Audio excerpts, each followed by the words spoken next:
Hello everyone, my name is Daniel Backer and welcome to Write Better Stories. Today we are going to talk about an awesome movie called The Killing of a Chinese Bookie. I had the opportunity to see this movie at the New Beverly Cinema about 2 years ago as a part of a John Cassavetes marathon. And so the night that I went, we watched the movie Husbands, followed by The Killing of a Chinese Bookie. And to be perfectly honest, I am not a huge film buff, and so watching two movies back to back was incredibly just difficult to do. But I remember, even though The Killing of a Chinese Bookie came second and I was very tired at that point, I was still very taken with the film, and I rewatched it about 2 weeks ago, and it really solidified my enjoyment of it. But then also, I believe that it's something that you can do to write better stories. Weird.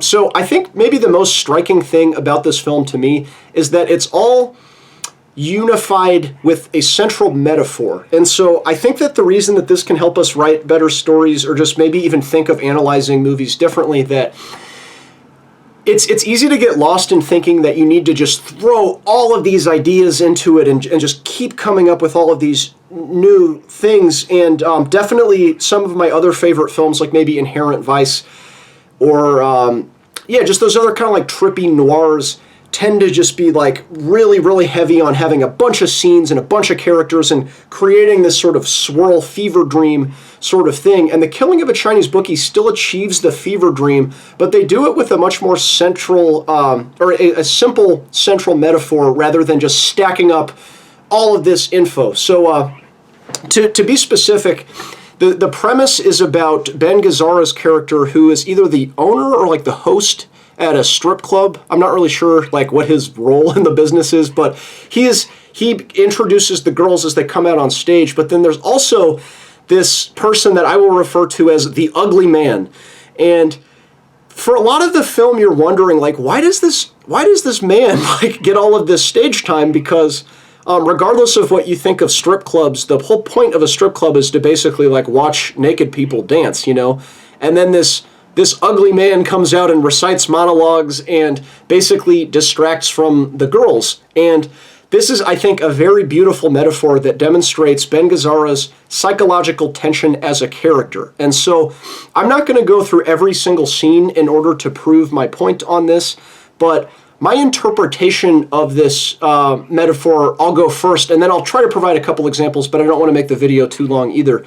So to me, what The Killing of a Chinese Bookie ends up being about is Ben Gazzara's character coming to terms with trauma that he experienced in war, and then also maybe a more general, abstract way to view life, that it's not all good, that the shadow can come out in inappropriate places, and if you perhaps want your life to be all tits and glam, like a strip club, great, good for you, but then sometimes the ugly man has to take the stage too, because he's part of life as well. And so what ends up happening is he racks up a really, Ben Gazzara's character racks up a really serious debt, and the way that they want him to repay it at this like underground casino is to go kill this Chinese bookie. But, spoiler alert, it's a setup. So the whole plan is that they're going to ambush him and kill him when he's there. But the thing is, Ben Gazzara in this film used to be like a war hero, and so they're not sending just some schlub who racked up a gambling debt, they're sending like a trained killer to go and kill this Chinese bookie. And so there's a lot of really good scenes when the guys who set him up find out that the bookie was killed, and they just have these, like, the blood drains out of their faces because he's this like really important guy. And he ends up getting murdered. And basically, what happens is Ben Gazzara ends up, toward the end of the film, coming back to the strip club after killing this bookie and gives this like very moving monologue about life and death and hell and the girls in the strip club are arguing with the ugly man for who should get more attention and more stage time, and Ben Gazzara just kind of like navigates their disagreement about these things, and it ends up being really tragic because the whole time you're wondering why this ugly man keeps taking attention away from the girls, and then the film ends with him taking center stage and basically communicating, at least in the way that I interpret, that again, yes, sometimes the ugly parts of life are part of life. Like, you can't resist that. And so, likewise, when Ben Gazzara kills this Chinese bookie, it sort of does reignite all of these things about himself that he was trying to suppress. This murderous impulse. Like, he wanted to leave all of that in his past and just focus on the girls and the glitz and the glam of being in a strip club. But again, it's like, unfortunately, that part of his past is still a part of him, and in this circumstance, it reemerged. So I think that, like I was saying, this is a really smart thing to analyze for your own stories, or even just to give you a better perspective on how to analyze films in general, because it ends up being a pretty philosophical and cerebral film, but it's not that heady on a scene-to-scene level. Like, you're not like really having to scrutinize the dialogue in order to pick out these subtle plot points and things like that. It's a very kind of like, not a ton of locations, a simpler independent film, but it achieves that fever dream that noirs are so good at, that it makes you question almost, like, is Ben Gazzara in the afterlife here? And you guys can look up an article, I think it was posted on Vulture, that talks about how this is a way of looking at films in general, and any story in general, is that, what if you thought about it as if all of the characters are dead? Now, to attach a caveat to that, it's like, I think this can work whether or not the author actually intended that to be communicated, because there are some books I've talked about on this channel where it's very intentional that the author is trying to show you a person who is like dead or in some sort of like archetypal realm more so than the actual scenic reality that they're in.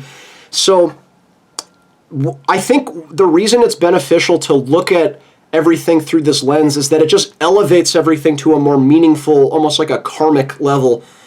Again, even if the author didn't intend it for that. So